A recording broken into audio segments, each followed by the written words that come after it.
and it's stupid because people don't want to have a nuanced perspective on anybody. Look, this is one of the reasons why I wanted to talk to Kamala Harris. I'm like, I bet there's a person in there. I bet I can get to that person. Yeah. I wanted to find that person. I don't want to hear all the speeches. I don't want to hear, I was raised middle class. I don't want to hear any of that shit. She's a roller skater. You know that? No, I would love to find that out. Yeah. I would love to talk to her about all kinds of shit. I literally said, like, because there was a few restrictions of things they didn't want to talk about, but I said, I don't give a fuck. Yeah. You know? Yeah. But maybe not. Maybe it's just like I always feel like the environment of debates, the environment of interviews on television, the environment of anything you're doing in front of an audience, it's so fake. It's such a weird way to talk that you don't get a sense of who the person is. So, like, when I got to see Trump on your podcast and you were talking about doing cocaine, then it makes you like an owl. Oh, God. It was hilarious. It was hilarious, but it was like you got a chance to see that guy as a person trying to figure out, like, who is this psycho I'm sitting here talking to? I remember that shit. I'll fucking make a nest in my living room, dude. That shit, boy. I'll scoot over to the neighbors and steal some twine in my beak, homie.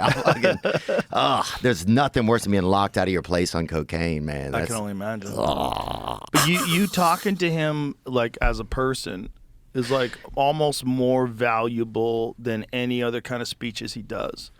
Because when he's in front of everybody talking about we're going to make America amazing, those are great speeches.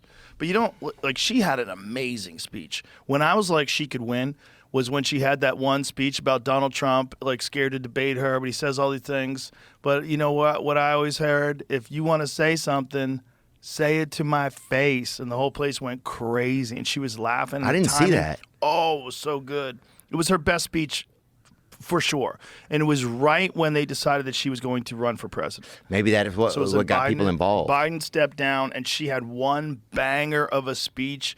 She looked young and energetic, and, like, it really made you feel like this is going to be a chick. She was hot. She was younger. She was younger. She was a smoke show. She's still all right. She got that thing on her, I bet. So the...